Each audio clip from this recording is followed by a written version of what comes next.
Yep. All right, welcome back to the DOTS lectures. Last time we were learning about double operads and their algebras as opposed to symmetric monodal loose-right modules.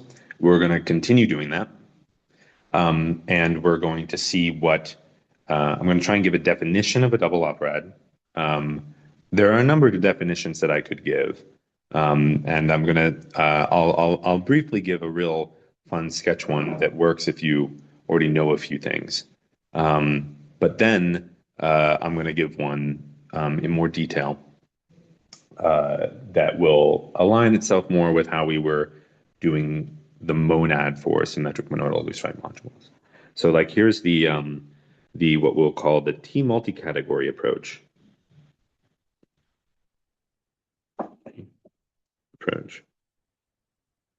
So this idea is due to Leinster, and it's a very, very, very general kind of construction, and a double operad is going to be a specific case, sort of.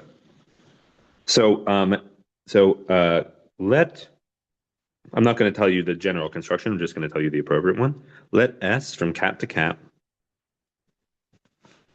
be the free symmetric monoidal category monad. So one way to describe what it does on a category is, I'll say definitionally equivalent. Yeah, it's a little bit of a weasel word, but is going to be, its objects are going to be pairs of finite sets and maps from that finite set into C, and a morphism will be a bijection between two such things. Together with a two-cell like this, excuse me. Thanks. So in other words, one way to see this is that C is a family, Ci, of things for I and then a morphism F from Ci, I and I to Cj, J and J is a pair, alpha, and I'll call it F again, is a pair where alpha is some bijection between I and J, and F of I then goes from Ci, F is a family here, and its index at I is a map into here, into, excuse me, C prime of alpha of I in C. So that's just what another reading of what this is. So this monad has a fun property, which is S is a Cartesian monad. Now we covered something like that before, I believe. Not entirely, but what this means is that one, S preserves pullbacks.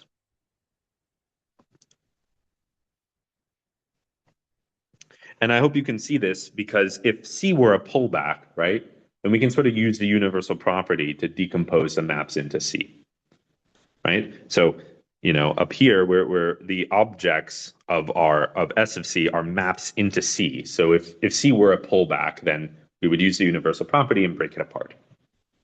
And that's sort of why this ends up working. Similarly, these being bijections doesn't hurt. But I don't believe is actually like a crucial feature of it being Cartesian in this case. It's really mostly that the maps are, the objects are maps into C.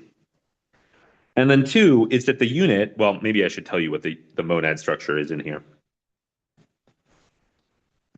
So the unit from C to SC sends every object to the singleton family, like that. And every morphism to the sort of obvious morphism. It's a family uniquely containing C, and the morphism goes to the family uniquely containing itself with the unique bijection from a one-element set to itself. Excuse me. And then mu, which goes from C to SC, right? So what is an element in here? Well, it's a map from I to families J into C, right? Let's say like that. So in other words, for all I get a map. I maps to Ji to Ci into C. So what we're going to send it to is the disjoint union over all I of Ji.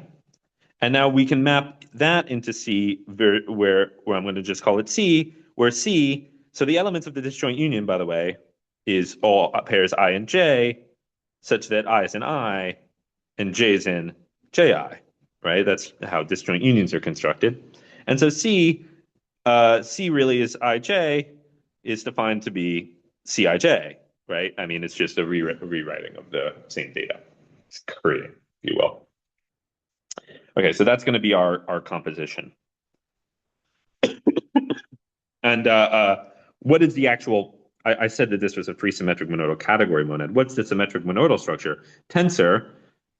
If I have I C to C and J C prime to C, the tensor is I plus J to C, and then here we have what we could call C, or like the by cases C C prime.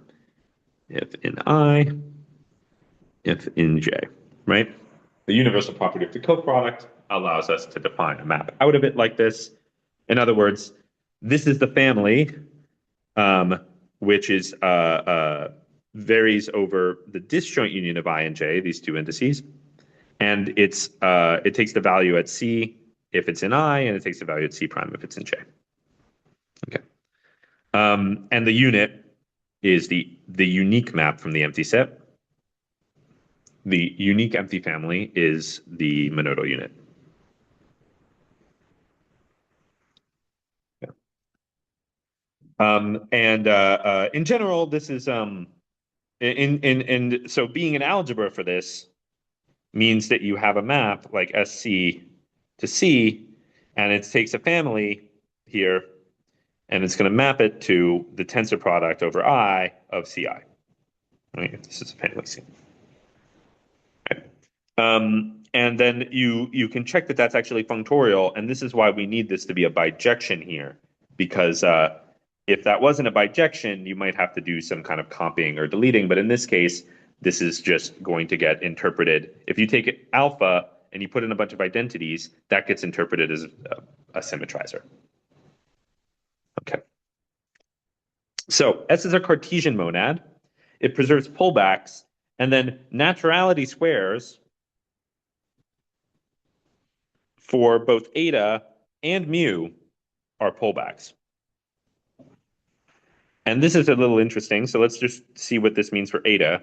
So if I have C to D here, some functor F, and then I take the singleton families, and here also the singleton families, what this says is that this is a pullback like this.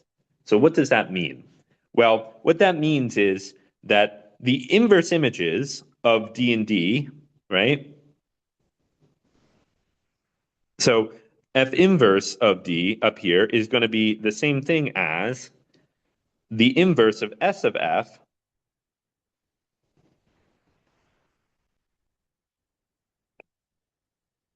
at eta of D. That's sort of just what it means generically to be a pullback. I mean, it also means that over morphisms too, but let's just do it over objects for simplicity here. And why does this happen? Well, think about what this does functorially, which I didn't tell you about, but maybe it's sort of obvious that S of F sends I to S of F of, I'll write it down here.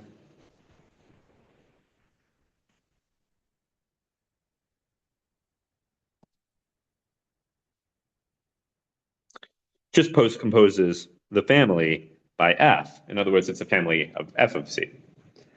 Okay, so what we're saying is that if you are a family where when you post-compose it, you become a singleton selecting D, then in fact you were already a singleton. And if you look at this definition, you see that has to be true because it doesn't change the index. So the singletons are preserved. The multiplication's a little more complex.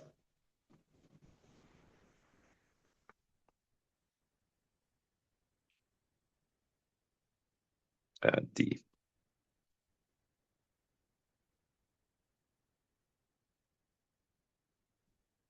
Right?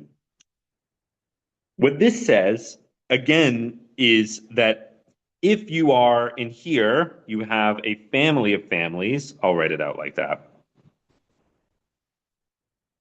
C, I, J, J, J, I, and I.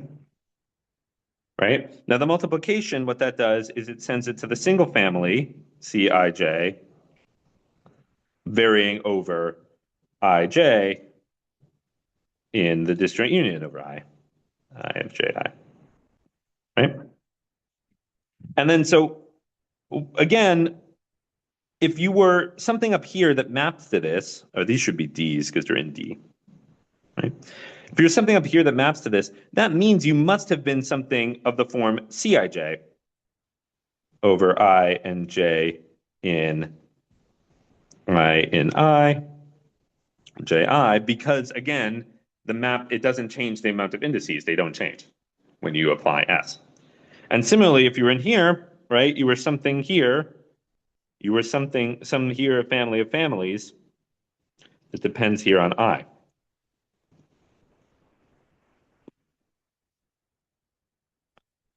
Because you're S of something. But then actually, this is S squared. So also you know that in the inner one, you had to be the same at all places. So it is saying that if you, so you can see it is true that if you are something that maps down here, you had to have had those same indices at both layers.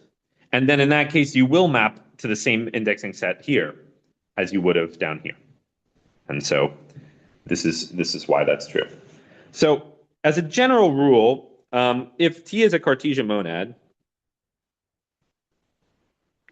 Gaussian monad, then we can form a double category, or let me just say a bicategory of T-spans. And a T-span is something like TA S, or I won't use S, I'll use X to B. And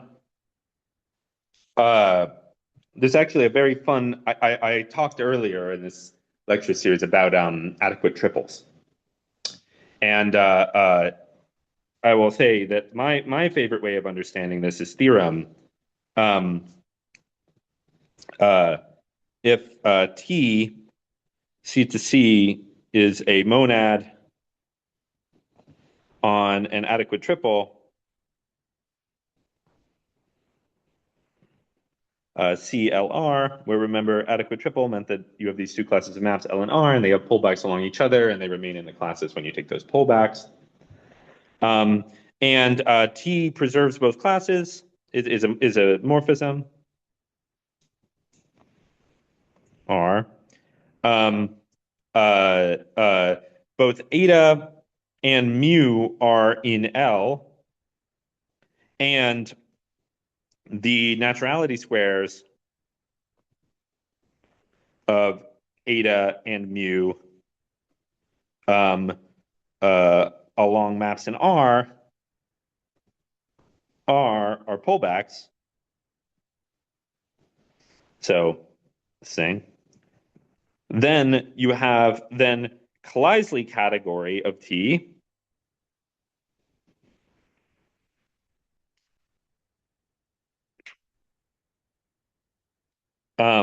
Anything in L and pure maps in R, by which I mean something like things of the form TR after eta.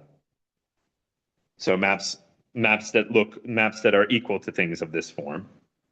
In other words, they are the image of something in R, but then precomposed by eta, so that they are what you call pure maps in the Kleisli world, is also an adequate triple.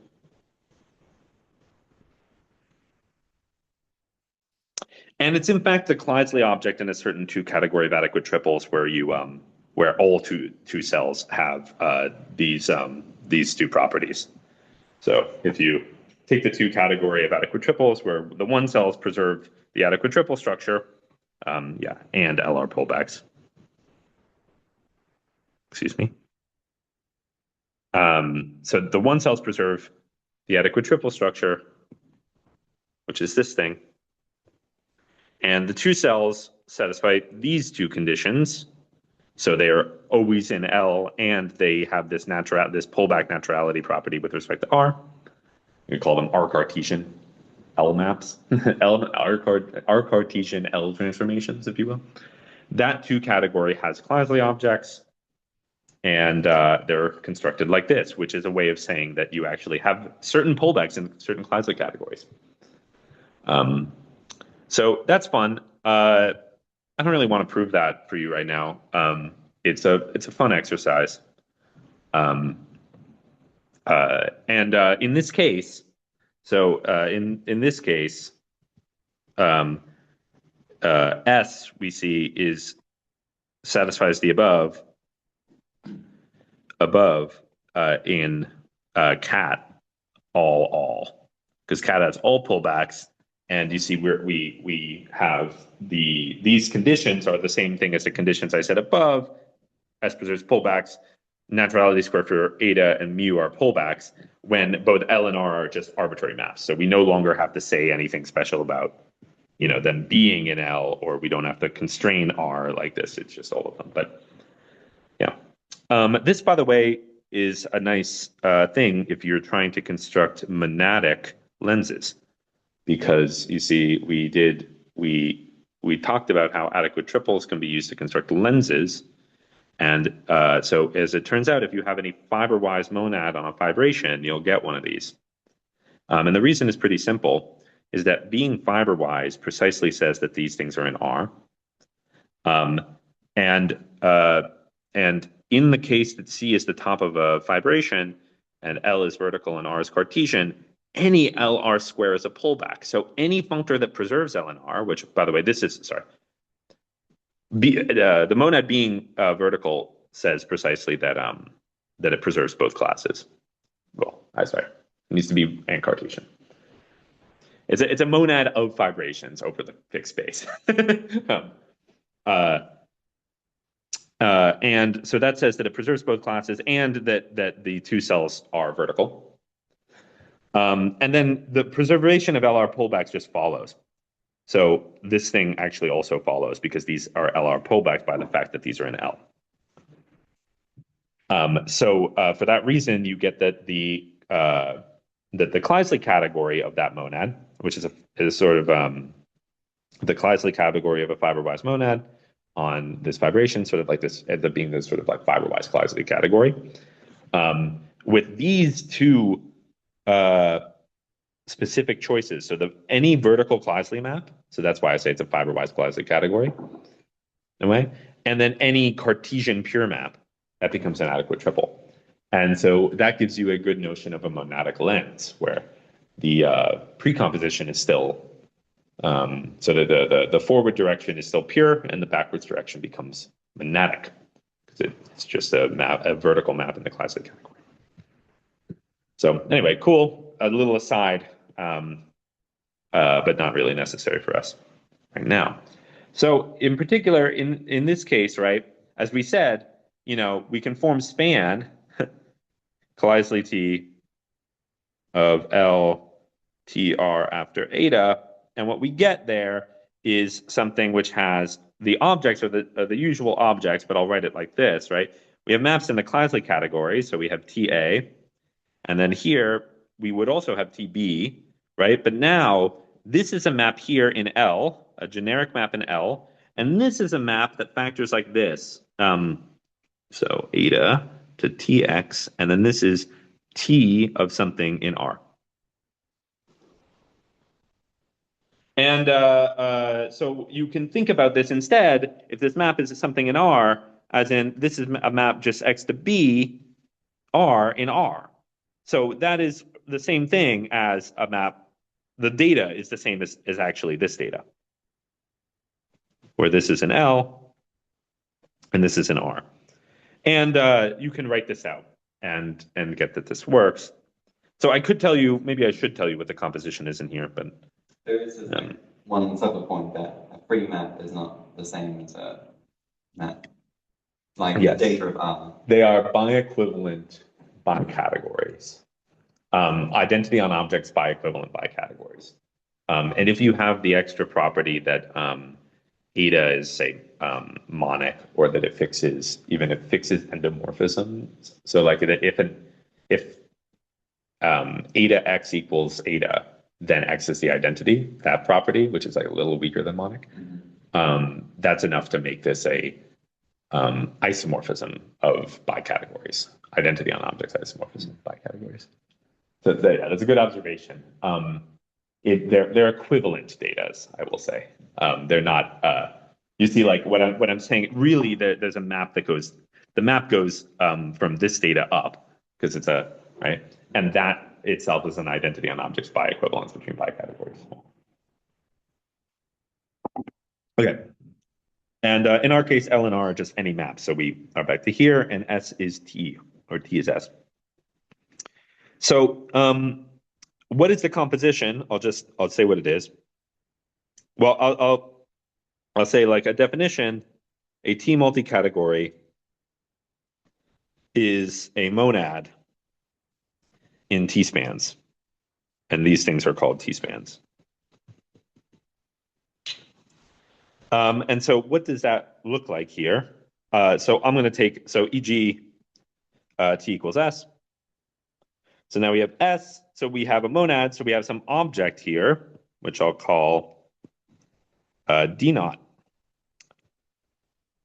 And then it's a monad, so it's an endospan, and I'll call this thing D1. And we have two maps like this. So let's interpret this data first. Here is going to be something we'll call the category of objects.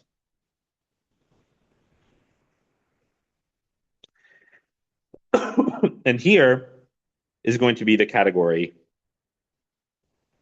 of ops, or multimorphisms. And this is going to be the source, and this is going to be the target. So I'll note that, by the way, spans are just T-spans for the identity monad, in which case a monad in spans is a category internal to the category you're in, and a category internal to cat is a double category. So we're going to see that's why we have this interpretation. It's very much like a double category, except now what you'll see is that we have a category of objects, and then we have a category of morphisms here, right? This.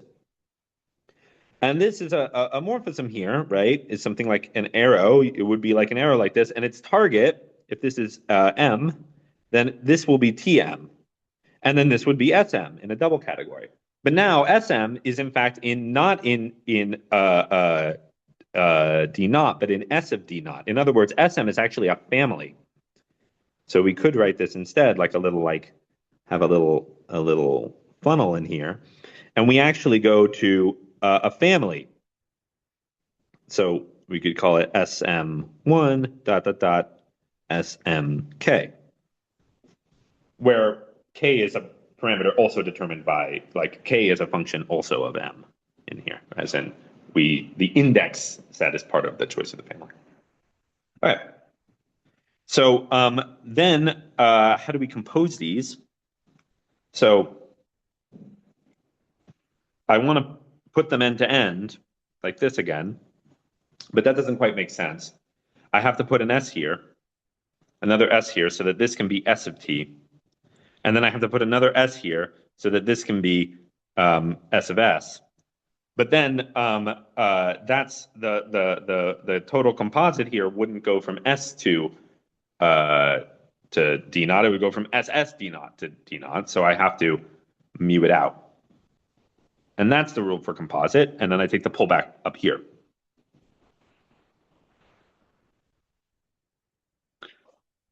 And so from that, I go to another copy of this. This is what the multiplication will look like, which will give us a rule for composition and T and S. And we have a composition law from here to here that makes this diagram commute. These are both identities. So what is that? Well, let's look at this pullback a little bit more detail. This pullback is going to be, well, it's one of these things here, these multimorphisms, M, into, I'll call this like, D1. And then this is going to be D21, D2K, right? A family. And then we look at, we take something in here, which is a family of maps.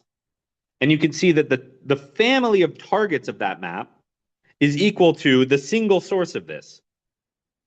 So in each of these, I'm going to put in an arrow, and each one of it's going to have its own family.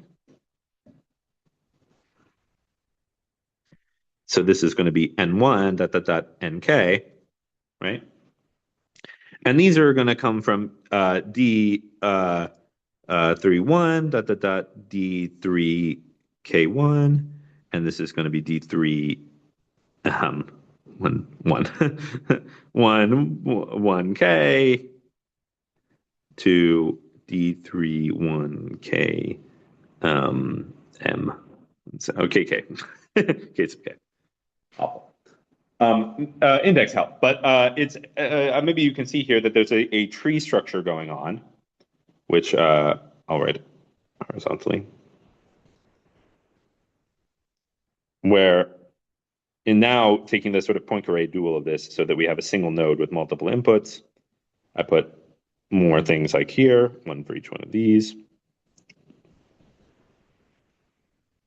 And they don't have to have the same number. I drew them all with 3, but they don't have to have the same number. They can all have different numbers, including 0 inputs. And so that's one of these. And then what do we do? Well, the purple thing flattens it, right? So we take one of these things and we map it to a single one, and then a single thing. So I'll call it here like big funnel. And it is M after N1 NK, like that, right? And the fact that this square over here commutes says that D1 is still the target. And then more complicatedly, we have that this square commutes, right? So that's just telling us what the source of this is. So all we know is that the source of here is equal to whatever happens when you do all of these 3 things. So what are all of these 3 things? Well, you take the back end, this projects out the back end, so we're taking this family of arrows, and then we take the family of their sources, which is this here, and then we union it into a single family, which is this thing. So this is the single family, which is the 3, 1, 1, ... all the way up to 3, 3, K sub K. my terrible notation there. And another way to write this is that we just take this and we put it all in a big triangle like that. Boom. And you can see that actually does have shape. It ends in the same thing, and it's the wires coming into it are the disjoint union of all the wires that were coming into the very last, the back layer of that. And this has to be associative and unital and all that stuff. And that's where I'll say that what a double operad really is a pseudo-monad in S-span cat. So because cat's a 2 category, we can actually put 2 cells between these. Being a pseudo-monad means you satisfy the axioms of a monad up to isomorphism coherently. And so I won't write that out, but it's the same way that like a double category isn't just a category internal to categories, it's a pseudo category internal to categories. It's the exact same rules. And what that ends up meaning is that there's an associativity law here where if we had a 3-layer thing,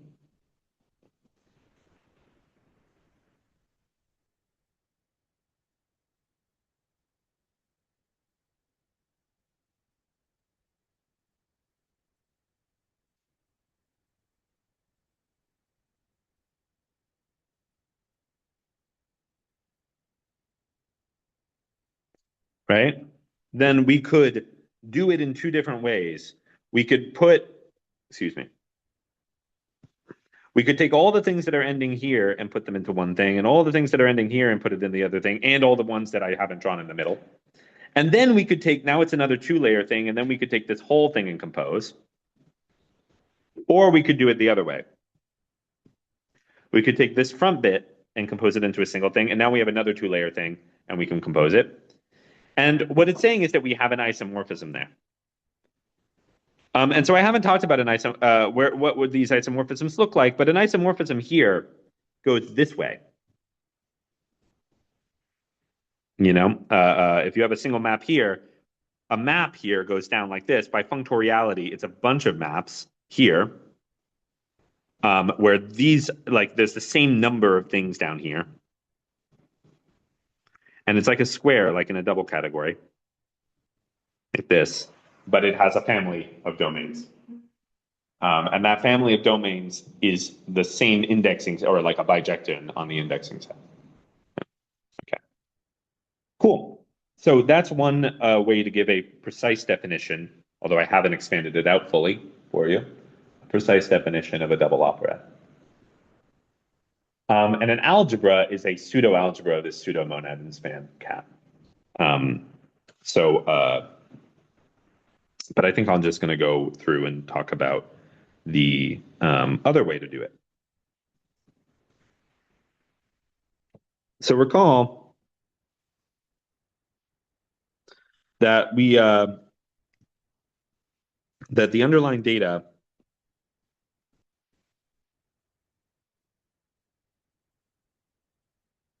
of an algebra of a symmetric monodal loose right module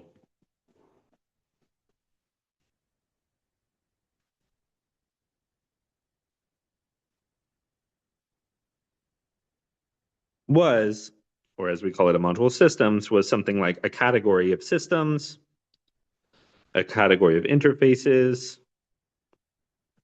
category of interactions, and a category of interfaces, like a diagram like this.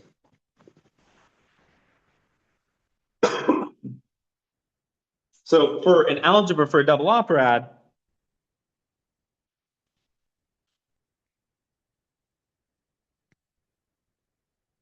we need more data, more underlying data. And the rest was built into sort of algebraic operations that were defined on top of that. So what we need here, again, we are going to have what we might call a category of systems. We might have a category of interfaces. But then we're going to have, for all n and n, right, we're going to have interactions n.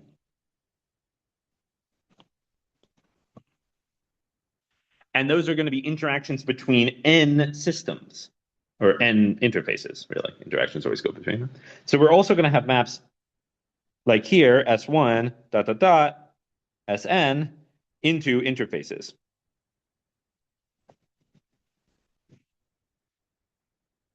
And over here, we're going to have a map T into interfaces, where this was, if we will, S and T. And let's call this pi. So we still have this map pi here. Systems still live in interfaces. But now we have way more of these interactions, if you will. This is the underlying data for a double operad algebra. And it's just as this was a diagram of this shape in cat, right? This is a diagram of of a certain similar kind of thing, which looks like this.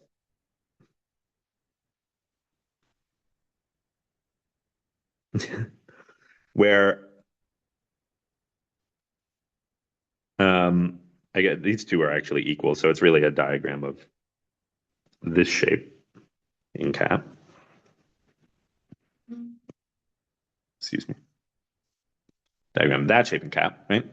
This is a diagram of this shape where we always have one, but then sometimes we have two, and sometimes we have three, and in general we have up here, if this is n, we have dot dot dot m plus one morphisms all the way into here.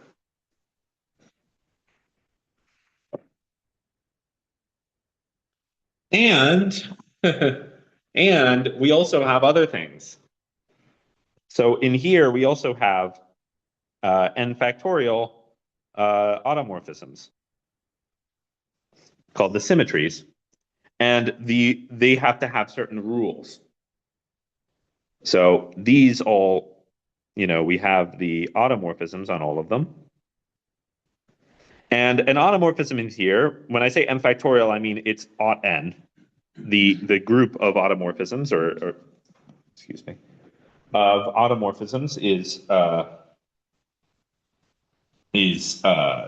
bijections of n with itself, and they act on here. They permute these n maps in here, and then they fix this one map in here, of course. Or I mean, not of course, they're meant to be the automorphisms that permute the backend. So this is sometimes what's known as a graphical species, I believe. Is that right? As opposed to a digraphical species. It's very similar to a digraphical species. I think the di is, it's only on one side. Maybe it's not. Maybe it's not. Maybe anyway. This is some underlying data here.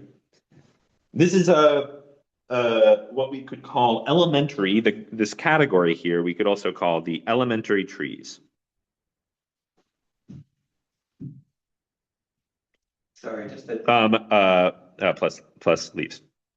Elementary tree plus leaves. Yeah. Just from my understanding, so this is meant to be a T-span for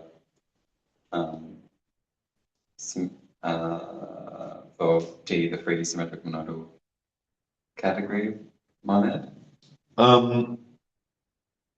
This is a way of getting at algebras for double operads as as algebras of a monad on a category of diagrams in cat. Category. Okay, sorry. We're going to turn this then into a. We're going to describe a familial monad on this data. Yeah. Okay. And so the way it works, I'm gonna sketch it for you. I don't think I'm going to give you a full formal definition here. Although I guess you both will recognize that this is what we've been talking about quite a bit. Is doing this in a really nice, fully coherent formal way. That's like nice and fully combinatorially done out, but I don't think I'm going to do that fully in this. I'm just going to suggest it in these lectures, just as I only suggested the monad underlying this one before. Right?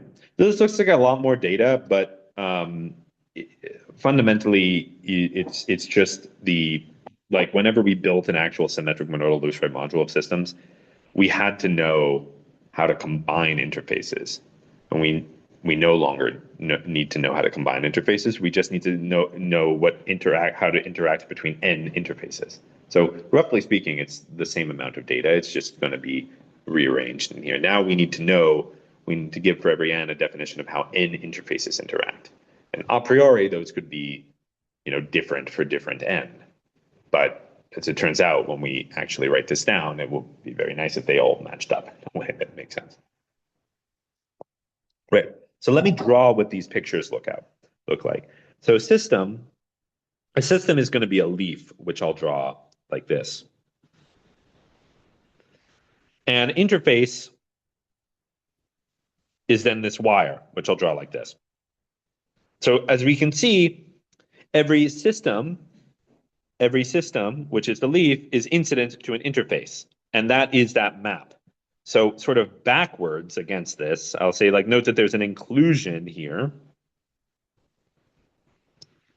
And we imagine this as a projection against that inclusion. So these pictures, this is actually going to be elementary trees op and leaves op, because the actual category of such trees would have inclusions as its morphisms, as I'm about to describe.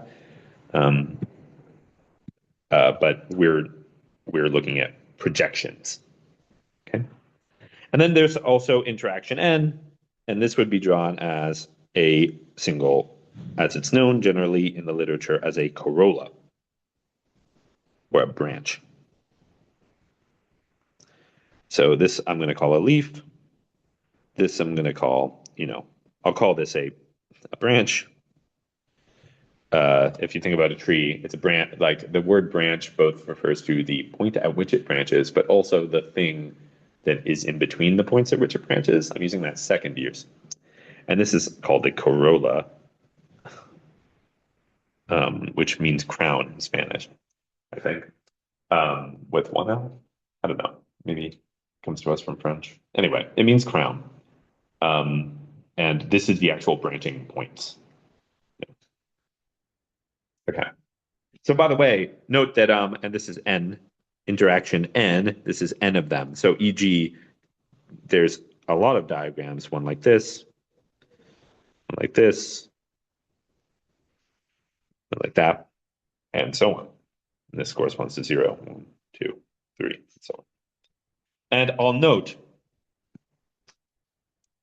this and this are different. So that's not a leaf, it's a branch point with no further, you might think of these as the knots on a tree. I kind of like that, it's like a knot, it occurs on a branch. It might occur at the end of a branch if it's a stub. It might occur just in a branch, but it keeps going on. That's a one-area one. These are actually leaves. For us, they occur at the end of branches. One, but there you go. Okay. So now these are diagrams that in principle could be filled. Oh, and by the way I've drawn it shows you how to fill. Here is T, and then each one of these, this is S1, and this is Sn, and then there's a bunch of maps in between them. Okay. I suppose we probably don't even need the symmetries in this one the way I'm about to do it. Because that's sort of saying the symmetries I expect to be inert. I kind of don't want them to be inert. Anyway, I'm just going to keep going. So intuitively, what we're going to do here is we're going to say that certain things can fill into these. And we've already seen how that works. So if I have a tree, so what is a tree? A tree is going to be a bunch of corollas and, and branches with them. So this is going to be an example of a tree.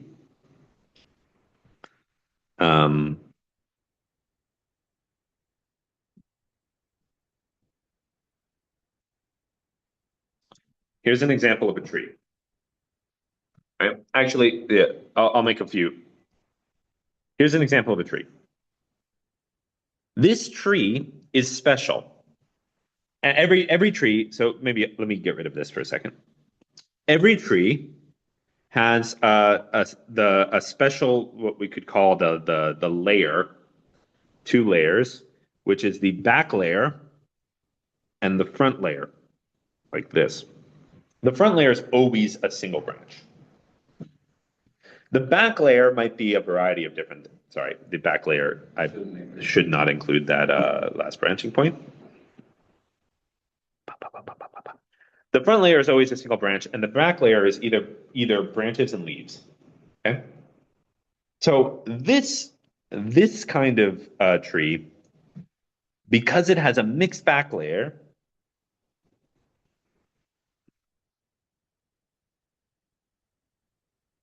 cannot be put into any one of these other pictures. This is not the only choice for how you are able to do this. If you do another one, you'll get something that looks more like what you might call a para construction. But in this case, we're going to do the double operad algebra construction. So there's an enormous number of choices you run into when you're doing diagrammatic reasoning. So I will say this. If the back or the top, of the tree is 1, all branches, so e.g. something like this,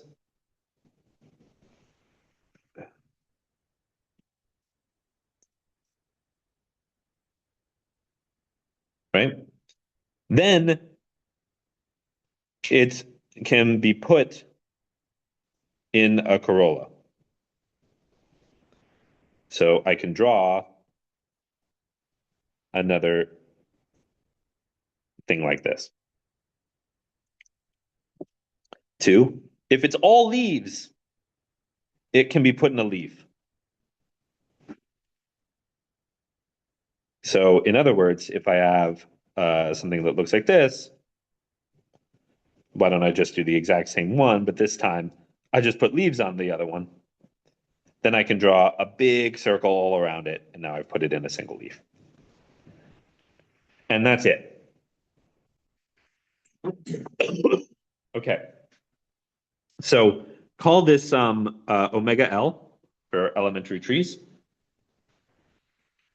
And so we are considering cat omega L, and I want to give a monad from here, cat omega L, which I call the, let me call it tilde.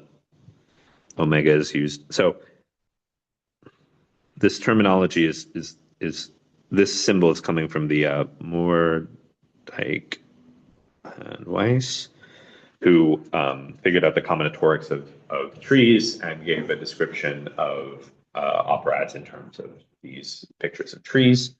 I'm not going into super detail with this, but that's sort of where I'm coming from. And I'm putting the tilde on there because they use omega for just trees, but we have trees and leaves. So because we're doing algebras for double operads and not just operads, right? So I want I want a monad here such that T algebras are double operad algebras. Can you say again what the morphisms in omega tilde L were? Oh yes, they are just inclusions of these. In fact, the omega tilde they're exactly the ones I've listed up here. They're exactly these ones I've listed up here, and probably also the symmetries. Okay, but okay. I'm a little confused. I'm a little confused about whether these are necessary or not, but okay. I'm thinking maybe we want to have the commutativity condition. I think it's fine. Maybe don't do the symmetries. I think it is what you want to do in the operatic case, yeah, because I think that they are more like bookkeeping than actual object level symmetry. They're like bookkeeping symmetries that you want to strictly commute with things, not you don't want them to. They're not objectified like symmetric monodal category symmetry. Sorry, listener, this is a ongoing thing we've been working on. Is the details of this construction and various constructions like it. We're trying to do it for the whole family of things because it's kind of nice. And what you said about being able to put some diagrams inside others, that's not relevant to defining morphisms. That's something we'll come back to. If we've got like a bunch of leaves at the end, yes, we have. Those have nothing to do with the morphisms. Okay. We're just, yeah. I'm going to tell you a different way. Okay. I'm just going to sort of. I'm going to do it in a different way because I am not holding myself to a very high standard of rigor in these talks. It's going to, I think, be easier to just say it all out rather than try and run through the rigorous but in development story we're working on. That will do it quite nicely, I believe. But it's reasonably rigorous. This is the approach I'm going to talk about is sort of been. You could say that this is like a lot of these ideas are due to Weber. So we're really much in the world of Weber here. And familial monads. Actually, another definition of double operad would be just polynomial cat monad. cat polynomial monad, also due to Weber, but I'm not going to go into why that's or, but that is another equivalent definition of double operad. Just as a polynomial monad in set is a strict operad. Yeah. Anyway, okay. Okay, so I want to define this. It will suffice to actually define by Onida, I have here, it will suffice to define T restricted to Onida and then extend it by colimit. In other words, I'm going to tell you how to define T on the elementaries, and then we're going to extend it to any diagram of categories by just doing it to every shape there. Doing it in with every shape there. Okay. So what are my elementaries? So T of my elementary trees are the things I have there. So I'm going to go through that list. Here, I'm going to put this over on this side. And then we're going to go through all those things and we're going to say what T of them is. So first, T of a branch, which should probably be first on that list up there, but T of a branch, right? What is that going to be? Well, it's actually just going to be a branch. Or I'm going to ignore the Onida. I'm just going to draw the pictures. That's not so interesting. But then T of a leaf is going to be a sorry, T of a branch is a branch, as in the representable. Yes. Okay. Yes.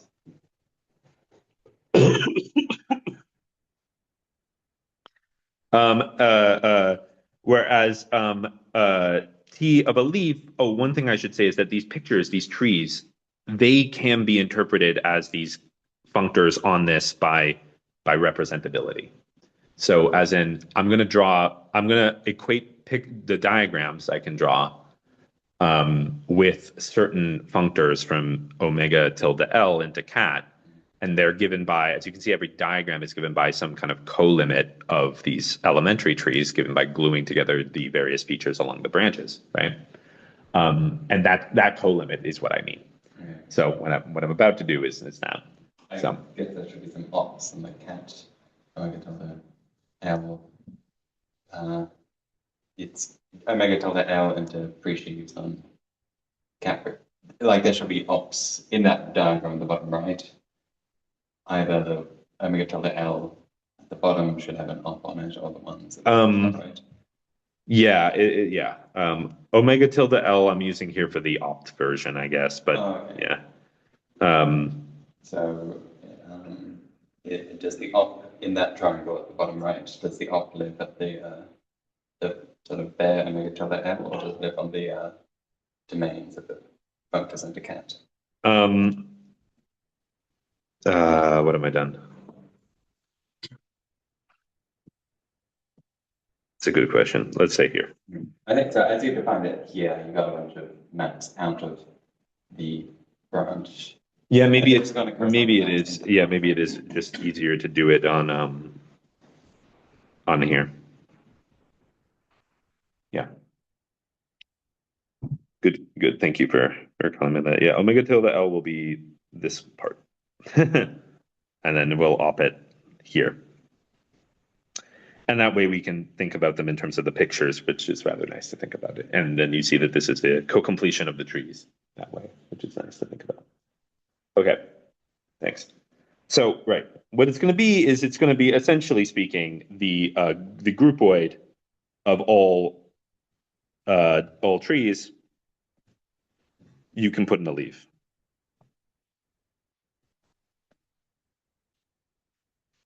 Or what you might say is the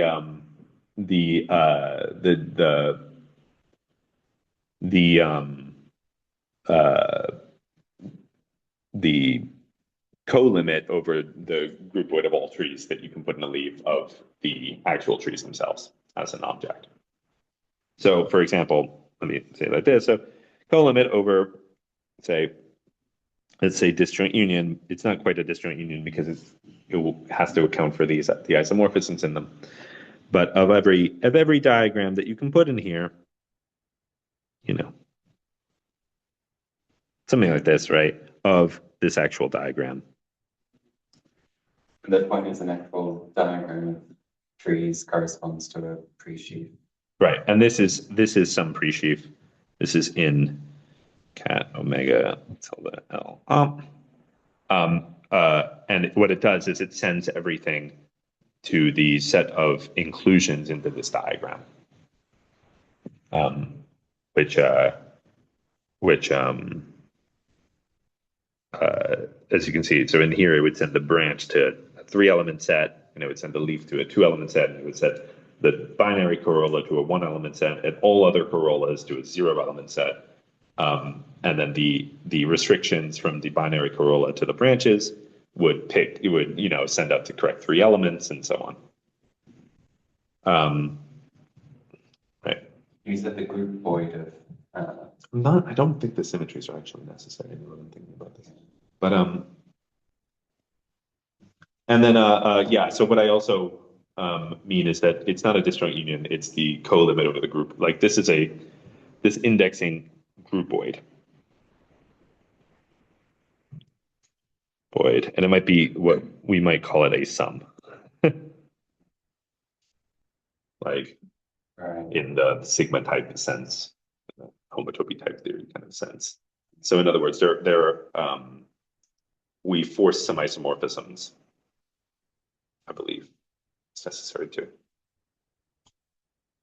It's not so obvious to me that like these, what the group void of these. So you look at all the trees which terminate at leaves. Yep, and then isomorphisms between them. Just okay, right. Yeah.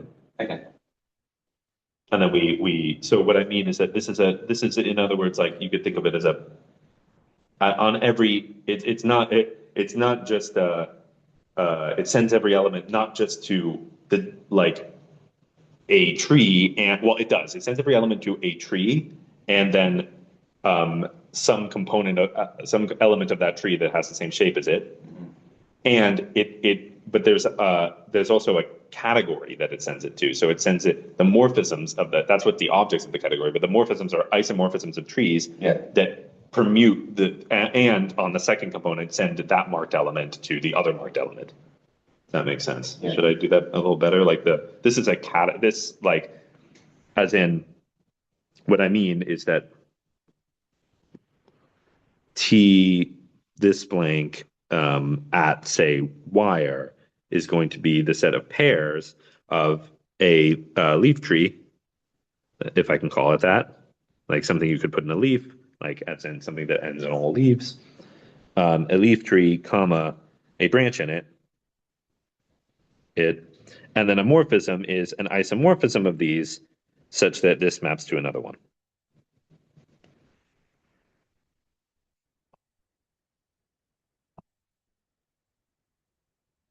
Right. And then if I change out this shape, then I change out this word, right? And that's the actual groupoid we're looking at. And similarly, for a corolla, it is the sum over fillers of that corolla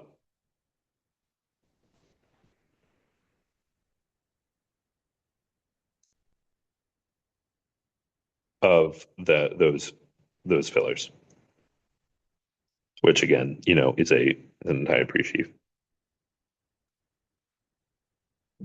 And again, this is a groupoid. Like we've added those groupoid things. And I think for that reason, you don't actually need or want these symmetries on the back here, now that I'm really thinking about it, because they're actually handled at that stage. All the symmetries you might need. I don't know, actually. This is a subtle point.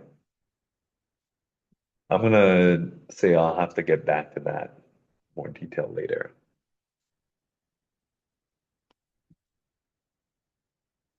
This is not necessarily the way I would want to do this out in general.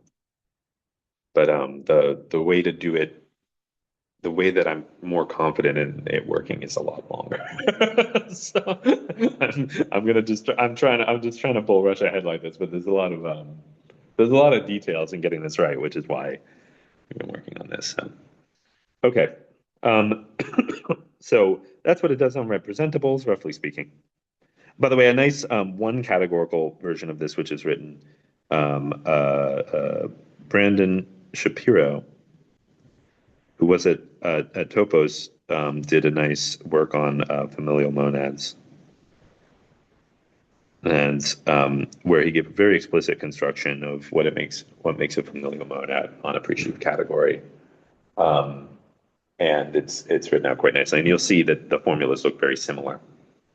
The ideas are generally quite similar.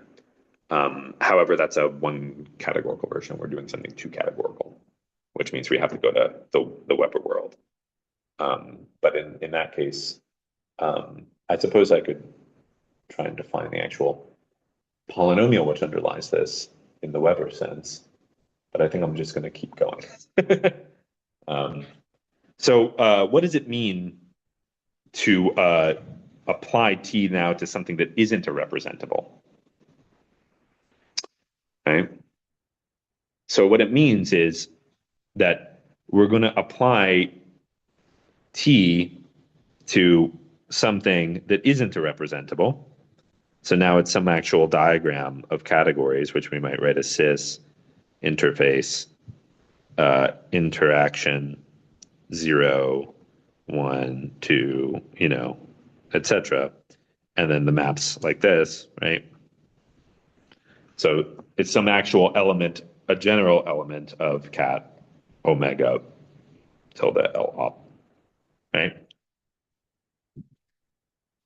Well, what does that mean? Well, this thing is in fact a colimit over all of the representables in it, and the representables are these things, are the maps from the representables in it are picking out each of these components here by Yoneda.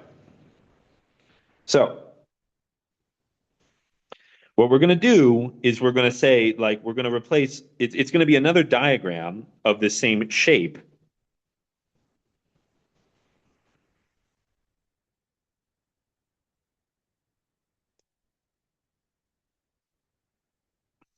All right. But now these things are going to be different. And what they're going to be is they're going to be the colimit over all maps from representables into this of the thing at that representable, which is now something like this. So let's look over at what we do for systems, right?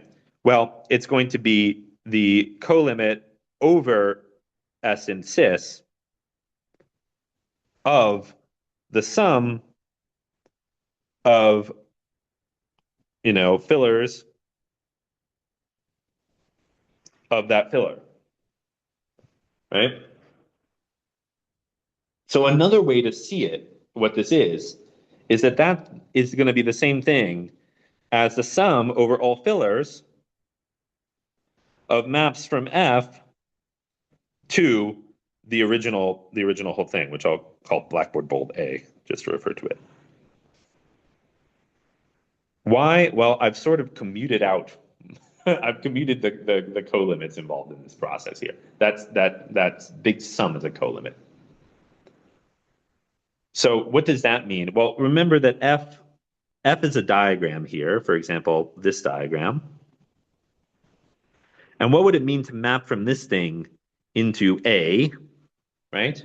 Well, it means to pick a system for this, a system for this, an interface for this, an interface for this, an interface for this, and an interaction for this, which all line up, which are all elements of the various categories I've described here, which all line up by mapping to each other in the correct ways. That's just because this is a colimit of representables. So by using the colimit property and the Yoneda property, that's just what it means to map out of one of those. And so you can see that the same thing is happening here. If I take a thing here, is it making sense? I take a thing here, and then I say, well, for everything in here, I'm going to add in something of this shape, I could do it in the other order, and I could say, I'm going to take a bunch of things of that shape, and that's going to fill it what lives here. And so that's in general what's going to happen, which I'll write in that form instead. It's just better to write it in that form. So you can see here is sum over all fillers of leaves mapping in. This one here is sum over all fillers of wires, which is just a wire, as we saw. So this is just wires. So this is just interfaces. Yeah.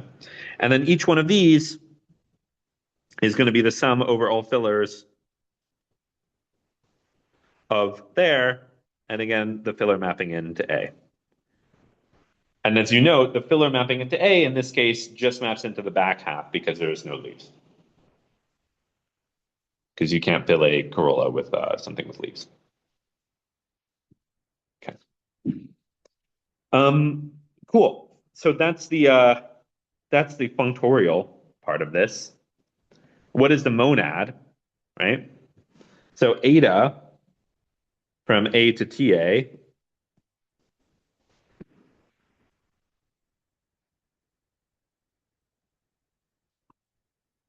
is going to send everything to the trivial filler, right? So it will send a system to the pair of what we might call like the double leaf. A filler of the leaf can fill itself. There's a filler of a leaf, and then we give an element of the leaf, and it's S because S was a leaf in this thing by Onita. Did I make it clear enough that that when we have this diagram, system corresponds to this. So by Onita, the things of this shape in a pre-sheaf are in diagram form a thing of system, an element of system. Okay. And an interface, again, it maps to there's only one filler, which is wire. It just maps to itself in this case, Is that true? There's only one filler for a wire, so it has to map to itself. And a composition law, again, you can do the same trick where, in fact, a corolla can always fill itself, right? It's a perfectly valid tree of the same arity. And so you can put the composition law like this. That's eta. Mu is a bit more complicated, right? As always, but okay. TA. So now for mu, right, we have again three cases to consider. So again, I is just going to map to I because it doesn't change. So we'll just do that, right? But now what is here? Well, it's some filler F and then F to A of a leaf fit filler. Sorry, it's S, it's twice that. It's some filler, right? And then of that filler, it's a map from that filler to T of A, right? So let's break down what this is, and then I won't do it for corollas because it's the exact same. It doesn't matter what you're filling. In fact, this sort of one of the ideas is this sort of works for whatever you call a diagram, right? So in other words, let me put an example in here. I have some diagram in here, and it is a sum filler. So I'm going to do the one we've liked before. But then in that inner diagram, I've mapped each of those to A. How big can I make this before it gets ridiculous? I'll do it way big. Real big. Oh, yeah. Boom. So there's my outer one, and it has some fillers in it.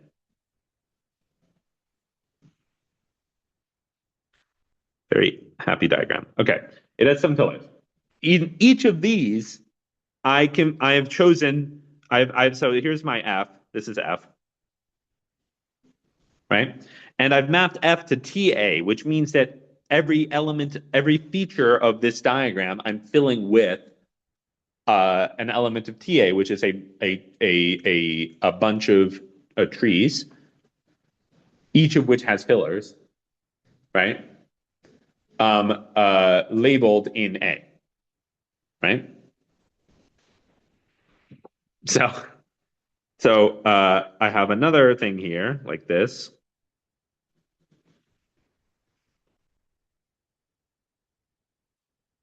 In there, and then it'd be one of these in here, right? And in there, I'm filling them with actual elements.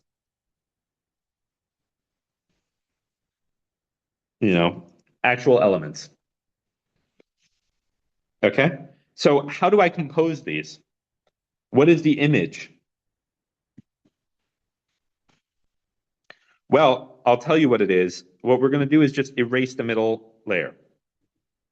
There could be some stuff in that big triangle. Oh, there is stuff in that big triangle. Right. Thank you for reminding me. Absolutely is stuff in this big triangle.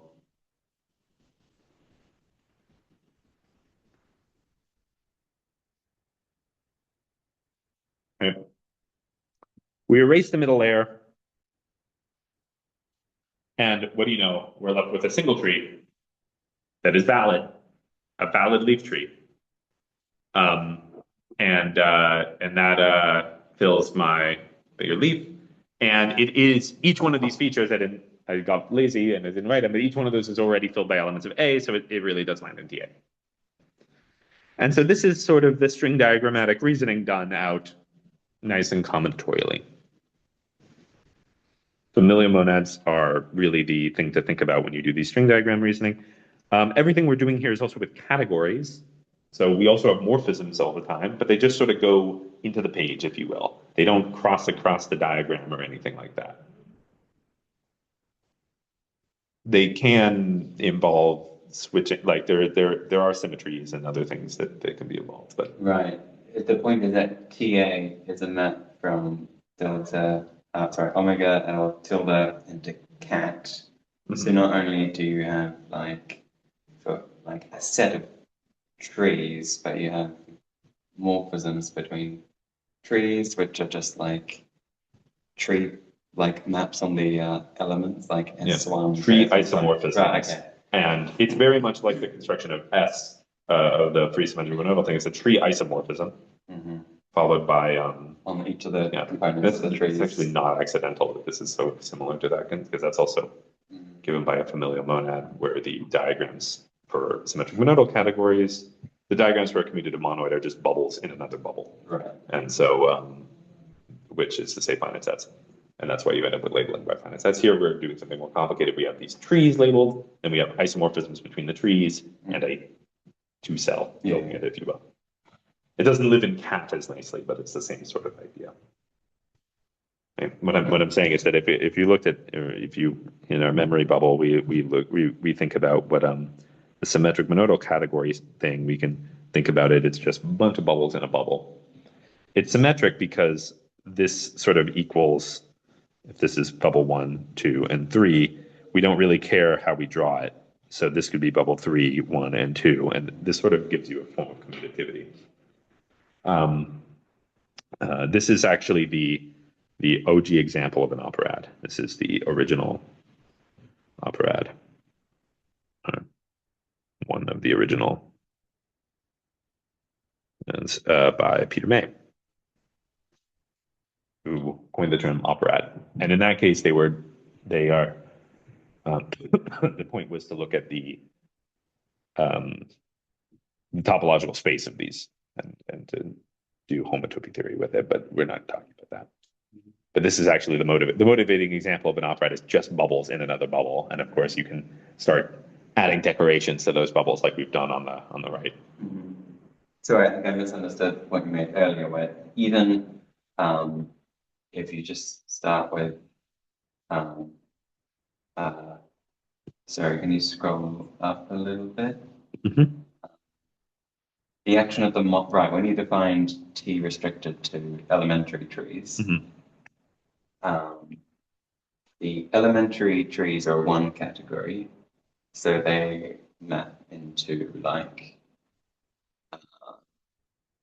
maps from delta L up into like discrete categories. But even then, T applied to like the objects in omega L tilde produces a actual cat free sheet because you're mapping, right? So the leaf maps to the groupoid of all things, which Right. become the right can be put inside the leaf. Okay. Right. Sorry, that makes sense. Yeah, and so this is still the two cells in here, right? The two cells in here are isomorphisms on the fillers, Yeah. such that this diagram here has a cell, right? That's a morphism in here.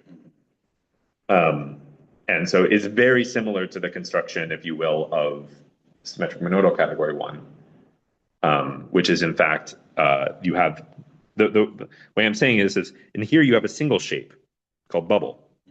So here's our category, and we take cat to this, and which is cat, right? And then we do the same trick, and we say, how do we put them here? Well, it turns out that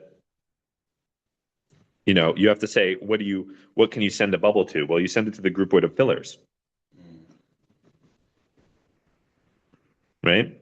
So S of the bubble is equal to the sum of all fillers of here, of this. Right. Well, that's exactly the category of finite sets. Right. And then so how do when we take a general category S of C, we send it to the sum over all, fillers like here of that finite set into C, which is equal to finite sets finite sets and by the groupoid of finite sets. Right? Again, this is a groupoid sum. So this is equal to the sum, over all F in finite sets of F to C, by which I, again, finite sets and bijections. The sum is a Grothendieck deconstruction. I could have written it with an integral sign, but I'm writing it. But this is the same construction as the point is that this construction of free symmetric monodal categories we saw actually follows the same principle. In fact, I probably should have introduced things this way. Might have been a little easier to lead up to it. But it's in the same. It's done in the same setup, except that in that case you only have one. Shape for your diagram, and its fillers are rather simple, but it's the same exact idea. As this. The bijections on the fillers are the bijections that become the symmetries in the symmetric monodal category. And that's why I think we don't need symmetries on these things, actually, because I think that they get handled by the bijections on the trees. But I'm not comfortable claiming that yet. But I get that feeling.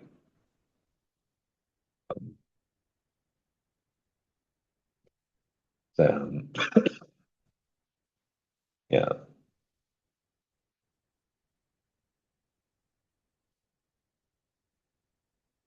Because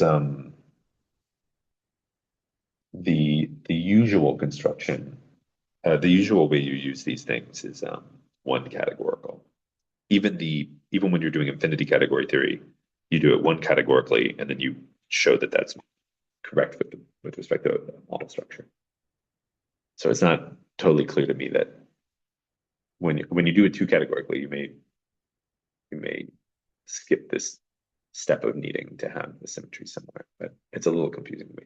Anyway, I'm not going to work that out today. The point is that hopefully you sort of believe me that we have defined a monad on this through this process. At least you hopefully have understood this process enough to know it when you see it. Again, the two cells sort of go transversely into the page, right? And then they just follow along in all features here. So they're all there, but they work the same as the objects. They themselves have domains and codomains, if you will, that are a two cell for every feature. So for example, a triangle has a map, but so do the wires. Wires also have maps. And so a map of the triangle has a domain and codomain, or like a list of domains and a single codomain and so on. And those correspond to all the features we've talked about before. The bubbles correspond to all the systems. The triangles correspond to interactions the systems can have. And what we see here is the rule that if you put a bunch of interacting systems together, right, you can bubble it up and get a new system. And the other ones is if you put a bunch of interactions together, you can bubble them up and get a new interaction. And the fact that when you erase it, you get a single flattened diagram handles all the associativity and unity conditions that we saw before. It's a rather elegant way to do it if it didn't involve so much fine-grained combinatorics at a certain point. But I think it's actually the most elegant way to handle these kinds of algebraic constructions, personally. But I'm not going into too much detail, so maybe I shouldn't talk about it. I should save my elegance discussion for when I do it precisely, which I might at some point in these lectures. So okay, so overall, what time are we at here? 56. So overall, we've thank you. Overall, we've constructed this monad here.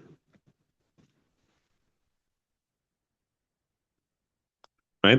And my claim is that an algebra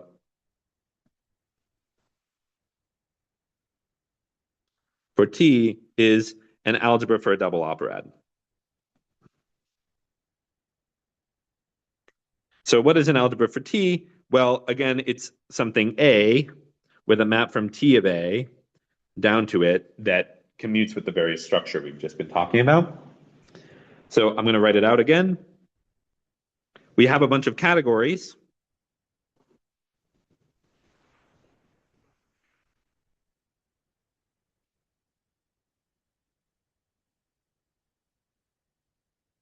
Right? With a lot of maps. There's a lot of these. I'm not drawing them all out. And then up here, right, we have the sum over all fillers of this of F to A. And then we have the sum over, well, this is just, again, interfaces. As we computed. And this one here is the sum over all fillers of the n corolla of, again, a filler of a map from that to A. And these are the projections out of the various interfaces involved. And this is the projection of the outer interface involved, right? Okay. And so for us to have such a map on the left here, alpha, let's say, is to give a diagram like this that commutes with all those things and other things, such that we have, you know, our two rules here, our unit rule and our multiplication rule.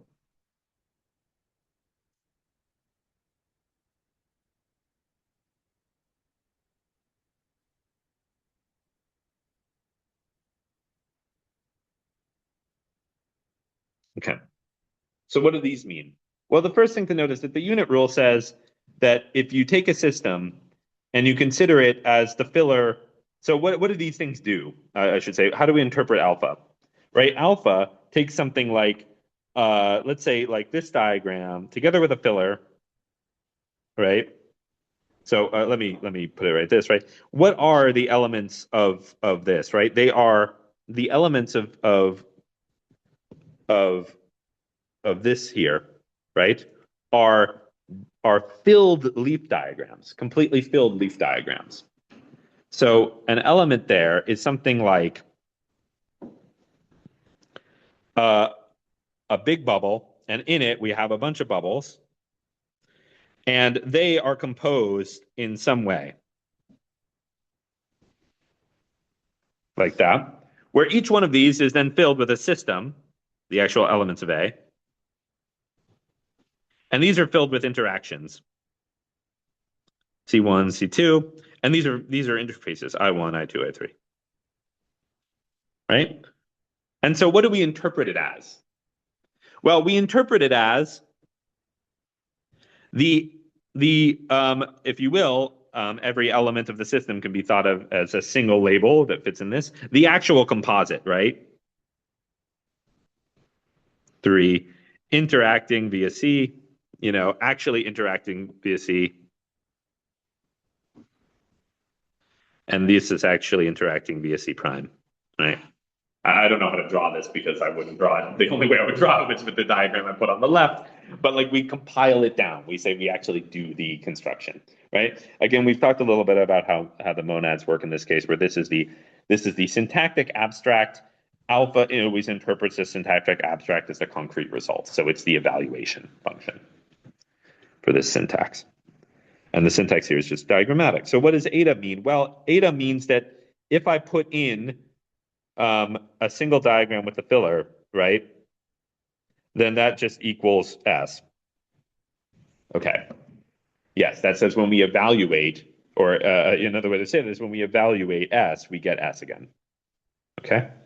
That's what eta means. And again, the same is true for any of these other shapes. By the way, I'll note that immediately one thing you can see is that the interface cannot change. And what does the second one say? Well, the second one is where we get all our associativity laws. Because the second one says that if we take along the top here, remember, is a diagram filled with diagrams filled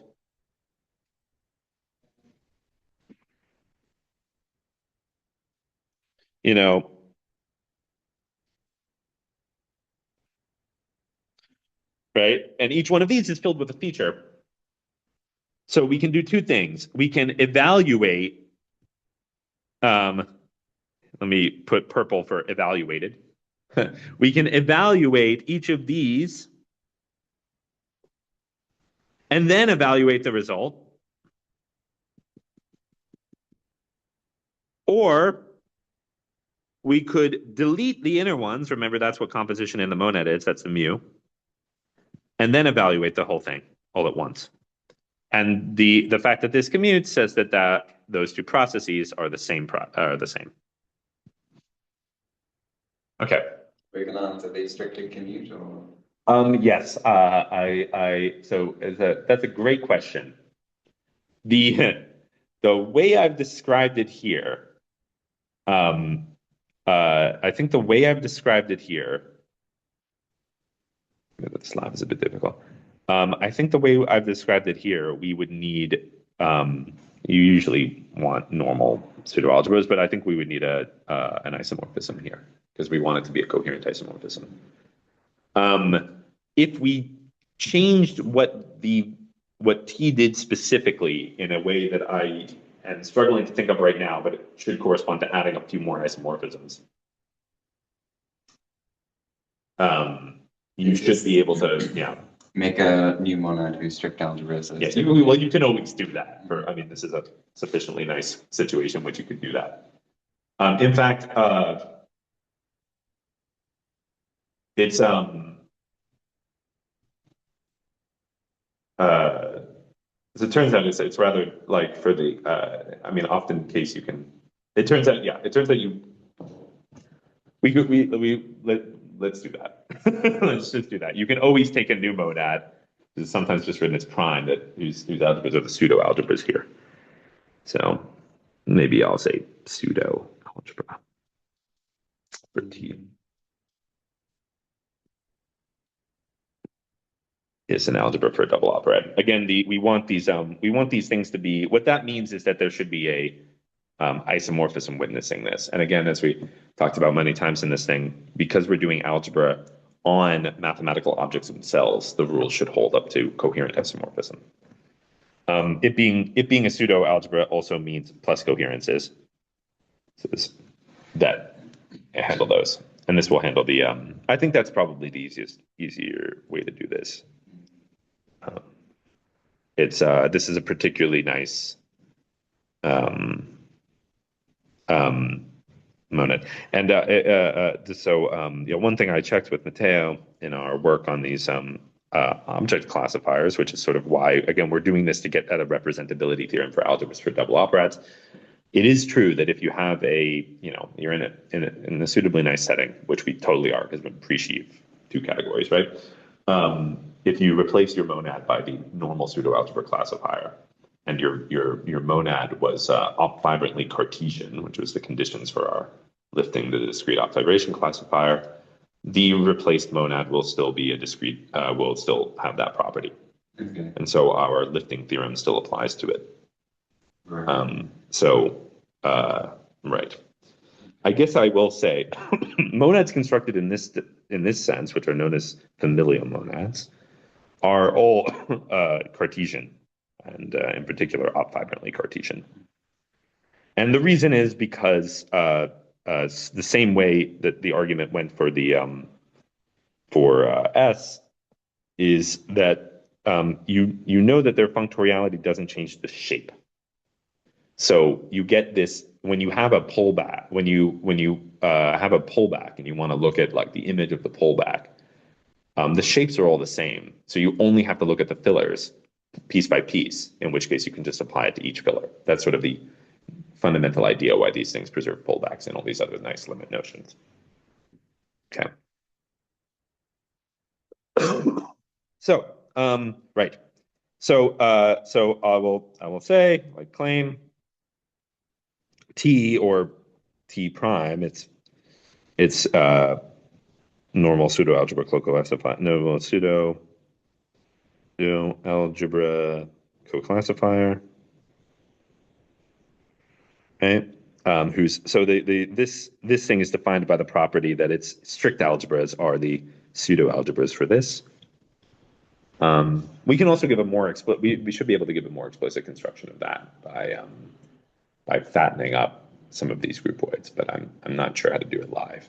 Oh, right. In fact, that's what we intend. We intend to do this in a way that we get the strict monad at the out and the way out, but I think the way I've done it here does not produce that. Anyway. Right. Rather than explicitly saying that like two nested trees. Yeah, that's right. Yeah. Like We have to add some more we have to add some more morphisms so that we can target them by this. Yeah.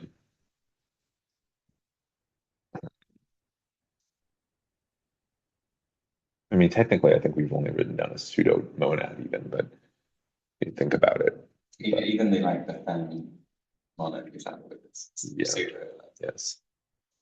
No, it's true. So turns out that it's maybe I'll talk about how you can get a strict monad that works on this by using our approach with double categories. But I'll save that for later. I'll save that for later because I want to get back to the systems theory. Actually, this is all fundamentally details that aren't like really important for the. I mean, the fundamental idea works regardless of whether it's a pseudomonad or not. I mean, you do need these isomorphisms. The isomorphisms are important. We've seen them occur, for example, in the algebras for double operads of spans. Pullbacks are just only defined up to isomorphism. Right? Okay, so it is op-vibrantly Cartesian. Easian. And so omega sorry for the double use of the term omega here, but sorry, can you remind me what vibrantly yes, this means Cartesian. So it preserves discrete out vibrations.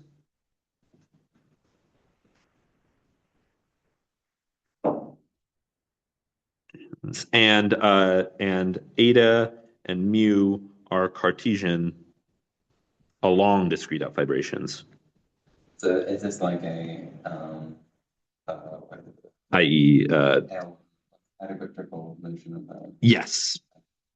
It's the same adequate triple notion as before, but with discrete out vibration. So if pi is a discrete out vibration, then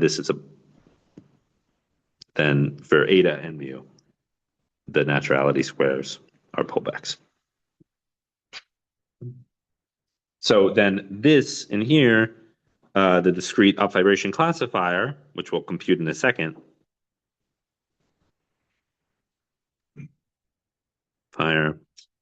lifts to an algebra. or really a pseudo algebra of T, which then we rectify into a strict algebra of T prime.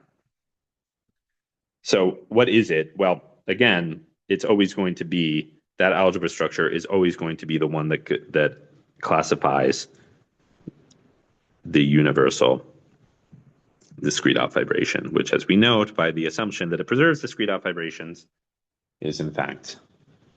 So this becomes a pullback. Okay, so what is omega? Capital omega. Right? We follow Monadicity again. This is just like what we did last time. So omega of a wire. So remember that omega of C is equal to the functors C over C to set. So omega of the branch is the functors of omega tilde L over the branch into set. And there is, in fact, a unique map into the branch because no other elementary tree lives in the branch. So that's just equal to set. So over here, our interfaces for this algebra for a double operad will be set. What is this? What is a system? What does this get into? So it's again fun omega tilde L over this into set. And now here, let's compute what this is. We have the identity always, right? But then we also have the map from the branch pointing in, and we have the map that relates these, which goes like this. Right? Am I missing an all somewhere? Yep. Cool. So that is set arrow, and we put it there. So this is familiar because this is what happened when we did it last time. When we computed this for the loose MI modules, we got the same structure. So again, this is like our systems, and this is our interfaces, and this is the Jan Willem systems theory again. Well, we haven't done compositionality. Let's do that now. So omega of a corolla, I'm just going to do the binary corolla, but here. It's fun of the elementary trees over the corolla into set. And what is this? Well, again, we have now we have maybe more things. We have the identity on the corolla, which I'll just write as the corolla. We have the inclusions of each wire. Maybe I'll I'll write it again, but this time I'll like mark one of the wires. Why did I draw 3 when I said I was only going to do 2?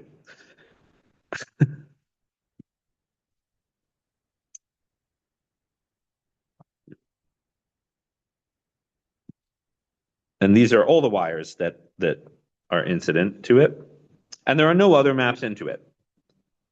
And then the actual maps will go this way, right? And so we're mapping that into set. This is again this category, and so that is equal to set. And I'll write it like this: n times, right? If this is n. Do we decide if we wanted the symmetries as well? That's a good question. Did we decide if we want the symmetries? I prefer not to have the symmetries. I probably shouldn't have mentioned them, but I'm still not convinced. But if we do have the symmetries, then we actually have a lot more of these, but they're all isomorphic. Or just one?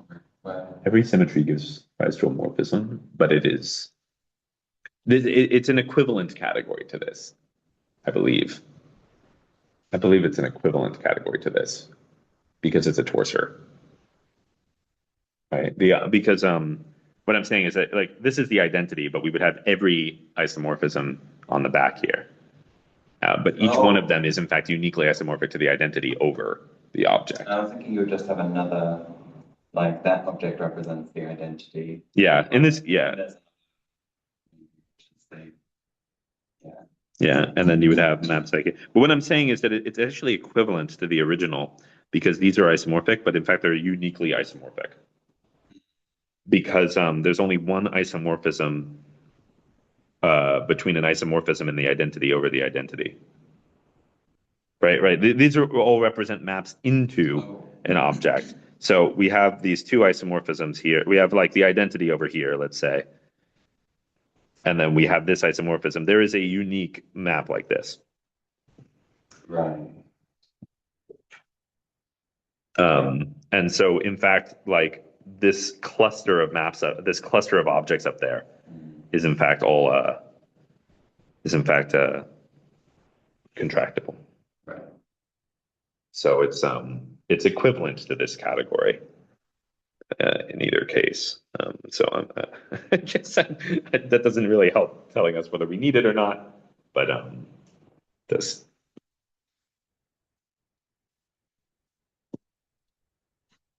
Right about that? I think so. Yeah. Okay. Anyway, we have these, and then we have all these, and those project out the ends. So you can see that what we're getting here is very, very similar to what we saw before, except it's like what an interaction is now. Interaction, if we have a system S1 and we have n systems, right? Now each one of them actually remains completely separate, I1, In, and then we have our composition pattern. And now what we do is we take all of these here,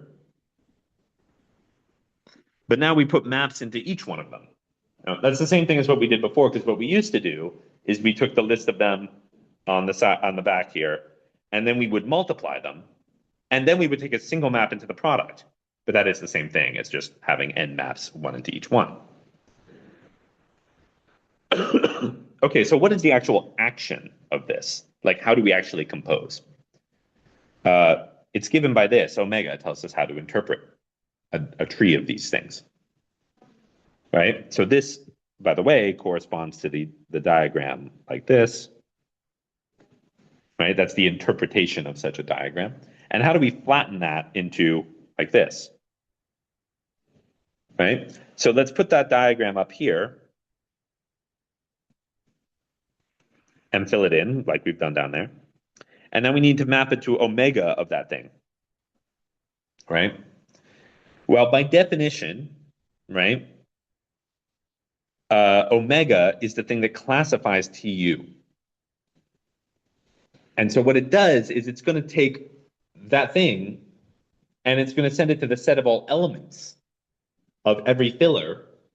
It's going to send it to the set of the diagram of pointed sets of the same shape. So this is omega here. Maybe it's not hard to see that omega pointed equals this, but all sets are pointed. And all maps preserve them.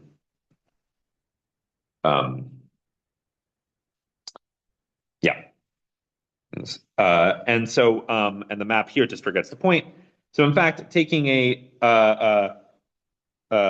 omega here, little omega, what it does is it takes a diagram shape like this, filled with sets, which is something like this. And then it compiles that into a single set. In this case, we're compiling into a single set with a map down, right? Again, we know that interface has to be J. We know it has to be J. Where what that set is the set of all lifts to pointed sets of this shape. So up here, I'm going to put the set of all elements S1 in S1, Sn in Sn, and it's all things. So it's I1 in I1, In in. and a C and C, and a J and J. Okay.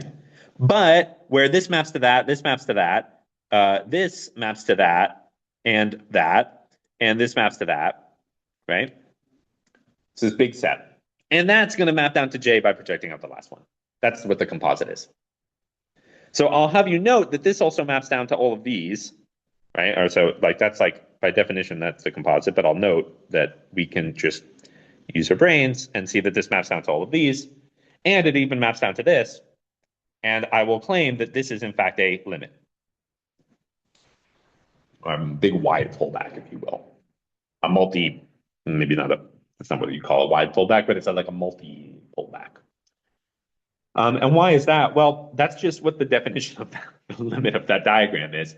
I'll have you note that this last part where we included the J, because the J here has to equal the image of C, it's uniquely defined as by that. So we could just eliminate that up to isomorphism, in which case we're just left with this thing. And that's by definition the elements of that limit. So again, we compute that the systems theory here is in fact spans composing by pullback. And that is the object classifier, again, for strict discrete out vibrations via lax morphisms.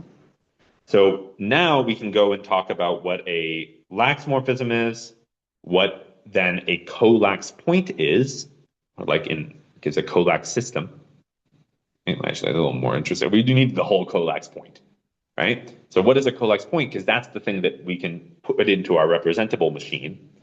And then we'll see how that actually gives us the correct compositionality in the case of reachability for a variety of reachability problems, and why this one works for this. What's interesting and kind of weird and annoying is that as we saw, a number of examples for more machine style systems worked totally well in the symmetric monodal Illustrated modules one. It, as far as I can tell, no longer works in the algebra for double operad one. Meanwhile, all these graph-based structures with reachability problems work really well as algebras for double operads. They don't work with symmetric monodal Illustrated modules.